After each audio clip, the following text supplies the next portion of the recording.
Bakit? Oh, Res! Bakit? Bakit? Papasok ko dito. Ito, Tits. Oh! Pwede ka ba makausap?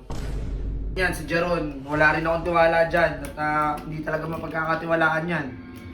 Alam mo naman din siguro na unti-unti na bumabalik yung mga gunggong. Teka lang, Bakit ba? parang na-invalidate yung feelings ko. Ano mong problema, Res? Sa'yo, okay lang ba na kasama ko si... Hindi, basta, di ko yan. Sa'yo ko lang na yun. Uy, Res! Ano ba yan? Ano to? Ang kapal na mukha nito. Baw! Uy, Bo! Ano yung bowling? Ano nga bowling? Hindi, yung saging bowling, ano yun?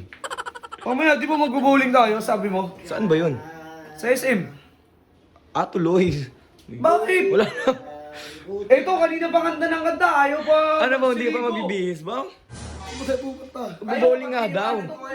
Kayo kapag request ka ng request ng bowling.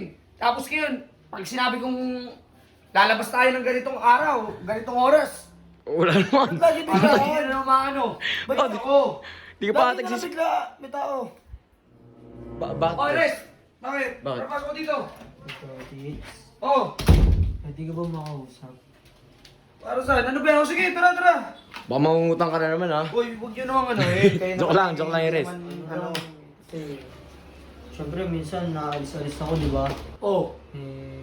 Syempre nagtatrabaho din ako minsan kaya hindi ko nababantayan si AJ ng 24/7. Kung Oo. okay lang ba sa'yo na pakitignan-tignan na lang siya kahit saglit-saglit lang. Kumbaga, ano lang, check mo lang kung okay lang siya, kung hindi masyado maaligid si Jeron. Kasi nararamdaman ko talaga iba talaga yung intention ni Jeron kay AJ. Dapat kay Babo ka magpa-ano.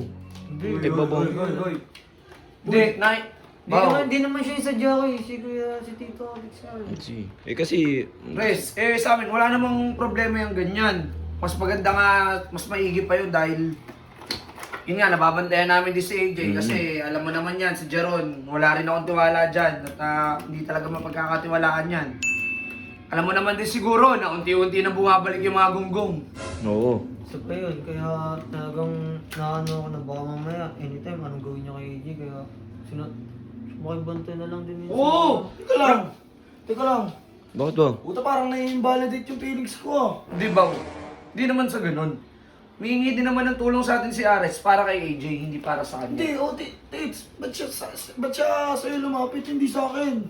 Oo Eh, nga ako eh. dapat yung gagawa nun. Hindi, tsaka si...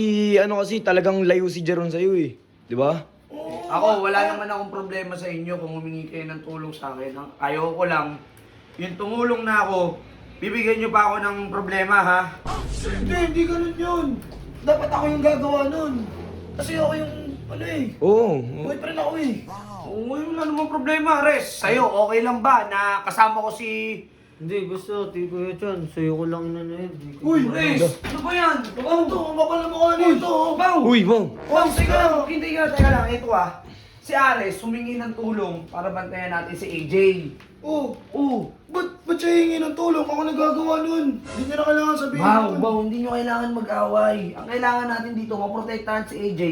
Dapat dun kila Jeron. Kaya nga, lagi ko naman ginagawa yun eh. Pag wala nga siya, lagi ako nag... Hindi, Bao. Ganito na lang, Bao. Tumulong ka na lang sa makakabuti. Tapos kung magustuhan man ni AJ, di ba? Uy, anong magustuhan ni AJ? Gusto na siya ni AJ. Ayaw Ano niya daw, sagutin. AJ? May tamang panahon para sagutin ko siya. Trabaho. Okay din naman yung ginawa sa atin ni Ares. Humingi siya ng tulong sa atin. Wala namang problema dun eh. Ano to, kapal din ang mukha eh. Gawin na Yam lang na, natin. Bao. Yam na. Bao, gawin na lang natin ang nasa puso. Hindi natin kailangan awayin si Ares. Alam ko may problema kayong dalawa pero hindi ngayon sa oras na humingi siya ng tulong, okay? Sige. Tara na, mag-isip na Oo. ba? Halika na. Base ka na, Bao. Bao, mag-toothbrush ka muna, Bao. Kasi maraming tao dun Oy, eh. Bert, yung ano sapatos ko Oo, okay, ano. oo, sige, Sige na, babaw na lang. mag-isip tayo.